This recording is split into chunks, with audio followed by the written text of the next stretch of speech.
السلام عليكم. أعوذ بالله من الشيطان الرجيم. بسم الله الرحمن الرحيم والصلاة والسلام على رسول الله وعلى آله وصحبه أجمعين. رب اشرح لي صدري ويسر لي أمري واحلل عقدة من لساني يفقهوا قولي. Allah subhanahu wa ta'ala tells us in a hadith Qudsi. So a hadith Qudsi is a hadith in which Allah subhanahu wa ta'ala is speaking, but it's in the words of the Prophet sallallahu alaihi wasallam in his own words. So that's what makes it different than the Quran. أنا عند ظن عبدي به. I am as my servant or my slave thinks of me. This is a very profound statement. أنا عند ظن عبدي به. I am as my slave thinks of me. This statement can change our lives, because Allah is telling us that He is what we expect from Him. He is as we think of Him. We have to be a people who think positive of Allah subhanahu wa ta'ala. And so the theme that I want to speak about today in terms of knowing Allah is one very simple theme that can help a person navigate their entire life and navigate through their storms and through the weather of their life. And that is something called husn al-dhann billah. Husn al-dhann billah means to have a positive opinion of Allah subhanahu wa ta'ala. To always expect positive and good from Allah subhanahu wa ta'ala. I want to talk about this concept and talk about what it really means, and then talk about how we can start to really apply this in our lives, and then the effect that it has. I want to give you guys an analogy. I want you guys to imagine that after this talk is over, you go outside and your mom is up, she's pulled in. Maybe she's with you, but imagine that she's not, and that she's actually come and picked you up from outside the lecture. And you get in the car and she starts to drive. And as she's driving, you ask her, because you don't recognize the route that you're taking, you ask her, "Where are we going?" And she says to you, "Just wait, you'll see." Everybody imagine this? How many of you at this point are calling the police because you're so frightened? Is there anyone who's at this point calling the police, calling 911? "I don't know where my mom's taking me. I'm really scared. I think she's gonna hurt me." Anyone? Okay. Why is it that you're not afraid?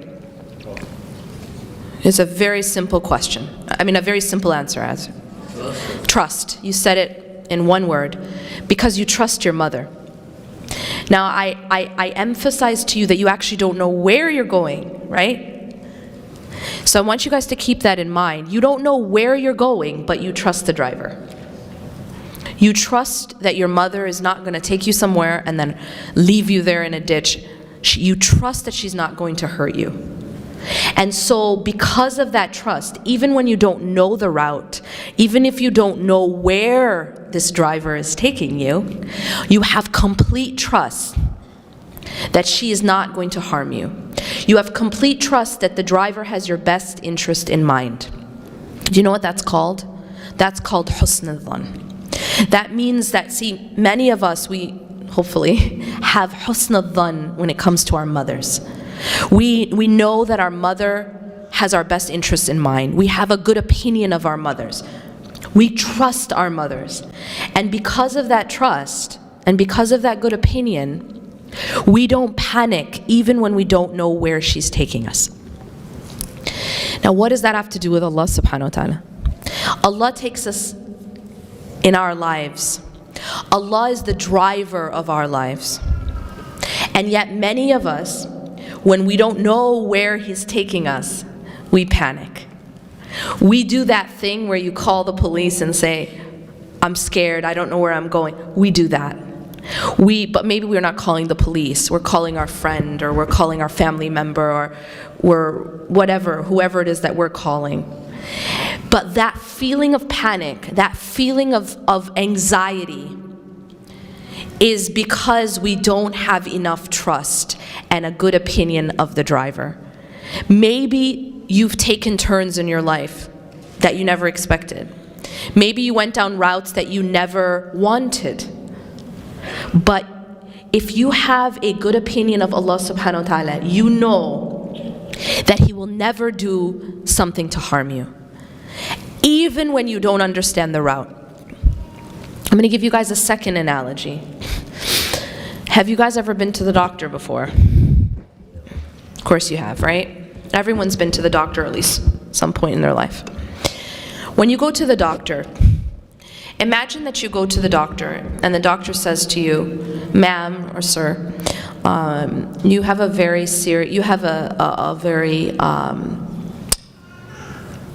serious illness, and I have to operate. You have to have a surgery. Now, when the doctor tells you this, how many of you in this room are actually surgeons? Exactly, didn't really think so. So, you yourself don't know anything about surgery, right? Is there anyone in here that can do brain surgery? Raise your hand. Okay, so no one in this room knows how to do brain surgery. But when the doctor comes to you and says, I need to operate, I have to do brain surgery on you because you have this illness, what is our response to the doctor? How many of you who have no experience and no knowledge of brain surgery say, actually, you can't operate on me until I understand every single procedure that you're doing? Wouldn't that be a bit arrogant? You know nothing about brain surgery. This person went to school for 12 years and has 12 years experience, and you're saying that you need to understand. You guys following? All right, let's back up. When Allah does stuff in our lives, He's operating on us, yeah? But many of us, we think that we need to understand every single motion that not a surgeon is doing, but God. Is that not arrogance? Is that not arrogance? But God, why? Right? We like that word. Why? And it's almost like, yo, God, you have to explain it to me before you're allowed to do it. That's how we act. Now, I gave you an analogy to show you how completely ridiculous and how completely arrogant it is with a human being. Okay, a human being who actually, you could have been a brain surgeon if you studied for 10 years, right? But you can't be God, and I can't be God. And yet we have this type of arrogant attitude with Allah. But Allah, I don't get it, and therefore, I don't approve. You know, it's like, I don't approve, God. I don't approve of your actions. We wouldn't dare say that to a surgeon. Allah subhanahu wa ta'ala knows what He's doing. This is what we have to realize. When you go and you study the names of Allah subhanahu wa ta'ala, you find that among His names are attributes of knowledge. Al-Alim, Al-Hakim. That Allah is the most knowing. Allah is the most wise. As-Sami', Al-Basir, right? The one who sees everything, the one who hears everything. So we're not talking now about your mother who's limited. We're not talking now about a doctor who's limited. We're talking about someone who's unlimited and who has unlimited knowledge and unlimited ability. And yet we question Him. We question Him and we put ourselves at a level where we think that we need to approve, we need to understand. But see, if I take you back to the analogy of the surgeon, when the surgeon says, this is what needs to happen, what do you say as a patient? You say, do what you need to do, I trust you. You say, do what you need to do, I trust you. And you wouldn't dare say, I have to understand first, because you know that you can't understand. Allah subhanahu wa ta'ala tells us in the Quran, عَسَىٰ أَن تَكْرَهُ شَيْئًا وَهُوَ خَيْرٌ لَكُمْ. It might be that you hate something and it's good for you. Have you guys ever hated something before? Have you guys ever been upset about something that happened in your life? Has it ever happened? Of course it did. Allah's saying it may be that you hate something and it's good for you. How many of you have been upset about something that happened. You didn't get into the school you wanted, you didn't get the program you wanted, you didn't marry the person you wanted, you didn't, whatever it was. How many of you later on down the line found out that this was actually better for you? Has that happened to anyone? So usually, in Allah's mercy, after time, maybe not at that moment, but after time, Allah allows you to see just a little bit of how He saved you. Allah tells us this, that indeed it may be that something that you hate is good for you. وَعَسَى أَن تُحِبُّ شَيْئًا وَهُوَ شَرٌ لَكُمْ. And it might be that you love something, you really wanted something, but it's actually bad for you. وَاللَّهُ يَعْلَمُ وَأَنْتُمْ لَا تَعْلَمُونَ. Here is the point. Allah knows and you do not know. This is where we have to come back and humble ourselves and realize who Allah is and who I am. See, if I go back to the analogy of the surgeon, there's only one case where you're not going to trust the surgeon. One of two reasons you won't trust the surgeon. The first, what if you're not quite sure they went to med school? You're not quite sure. You know what I mean? There's some shak in the matter. How are you going to feel about this surgery that you're about to undergo? You're not really going to be, you're going to be panicked. You're not going to trust the doctor. Because why? You're not sure of the doctor's knowledge. But what if you know that this doctor went to med school, but you think that this doctor's just trying to get rich? That maybe they have an ulterior motive, and maybe you don't really need that surgery, but they're going to get a lot of money. Are you going to feel relaxed? Are you going to trust the doctor? So, if you don't trust that the doctor has your best interests in mind, then you're also going to be panicked. So what have we just said? There are only two reasons that you're going to be panicked in this surgery. The first is if you don't trust the knowledge of the doctor, and the second is if you don't trust the intentions of the doctor. Are you guys with me? Now let's look at Allah subhanahu wa ta'ala, and He's high above any analogy. Do you trust the knowledge of Allah? Do you think Allah has the knowledge? Ask yourself this question. Does Allah know? And the answer is, whether you have weak iman or you have strong iman, I don't think anyone can argue with the fact that Allah knows, yeah? Allah knows everything. So that's the first criteria so that we can trust.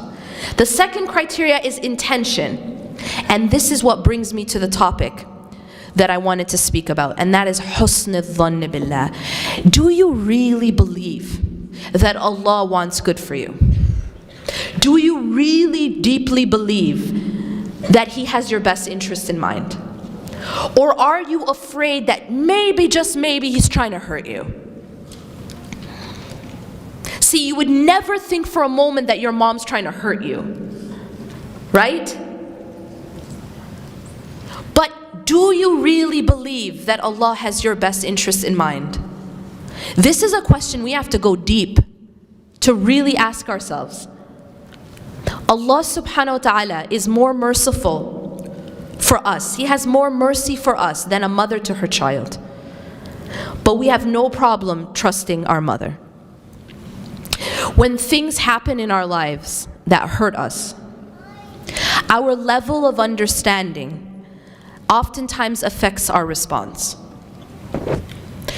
So I use this analogy in my classes of a child, a 6-month-old baby going to get a shot. Now that shot might have medicine in it. But what is the response of the 6-month-old child to getting a shot? Has anyone ever taken a baby to get a shot? It's not pretty, right? They scream, they yell, they kick, they're angry. And how do they feel towards the doctor, the one who gave them this shot? Are they happy with the doctor, folks? I know it's early, but are they happy with the doctor? No, they're very angry. The second child I want you to imagine is a 10-year-old who goes to get a shot. Now you can sit and kind of explain it to a 10-year-old, right? You're gonna get this shot, it's gonna make you better, but I'm sorry, it's gonna hurt for a moment, but it's going to heal you. It's going to make you stronger. And so what is the child who's 10's response to this shot? Well, maybe the doctor's not their best friend, but they're not gonna punch the doctor either, you know? They're patient. The third example is an adult. Now, an adult has full comprehension of what is happening. The adult goes to the doctor, gets a shot, and now what's the response of the adult? Thank you, doctor. Absolute gratitude. But what about the prick? What about the pain? Do you see the difference between these three scenarios? Every single one of them had the exact same pain. Every single one of them had the exact same needle, the same experience. And yet each of them respond differently. Why? Because of their sight, their understanding. This is called basira. Basira means your ability to see, or your insight, your understanding. And so when a person, the one who had more understanding was able to respond differently. The child had no understanding beyond the pain. Many of us, in our response to our life, are like that child. We don't have any understanding beyond the pain, beyond the fact I didn't get what I wanted, or I lost something that I loved.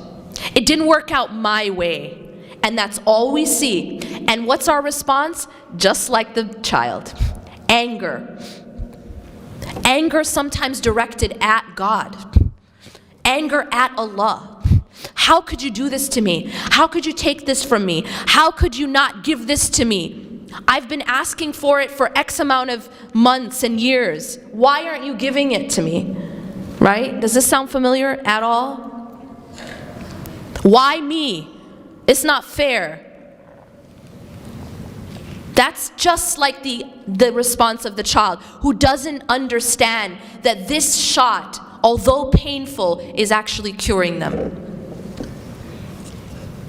But then we talked about the 10-year-old. Now this is analogous to sabr, because sabr is the minimum of what we need to have as a believer in response to our life. And that is, even if it hurts, we do not complain against Allah. We are patient with the decree of Allah, even if we feel the pain. And it's human to feel pain. But we do not complain against the doctor. Now let me just quickly emphasize, complaining to Allah is different than complaining about Allah. Here's the difference. Complaining about Allah is, why me? It's not fair. How could you do this to me? Anger, resentment, lack of acceptance. That's a contradiction to sabr. And we have to avoid this type of response. If we have responded in this way, we have to fix it. There's always hope, by the way. I don't want anyone ever leaving this room thinking there's no hope. Oh, I messed up. You know what? I don't have patience. I'll just, I give up. No. There's always hope so long as you're alive to fix it. You're here, you're hearing it now, and you can fix it. You can ask Allah to help you to be patient. But the third example was the adult. Now I explained to you that an adult has full comprehension of what's happening. And that's why the adult can respond with the highest level response, which is called rida. Rida means to be completely content with the decision of the doctor, with the decision of Allah subhanahu wa ta'ala. Rida. But see, you can't have that type of response without having an understanding of who the doctor is and what he's doing. And when you do have that type of understanding, that's when you can respond with the highest type of response of rida, of actually thanking the doctor. There are things that happened in your life, and at the time, you wished it would stop. You wished it hadn't happened. But after time, if you go back and you look, you can say thank you to the doctor. أقول قولي هذا واستغفر الله لي ولكم إنه غفور رحيم. سبحانك اللهم وبحمدك أشهد أن لا إله إلا أنت أستغفرك وأتوب إليك.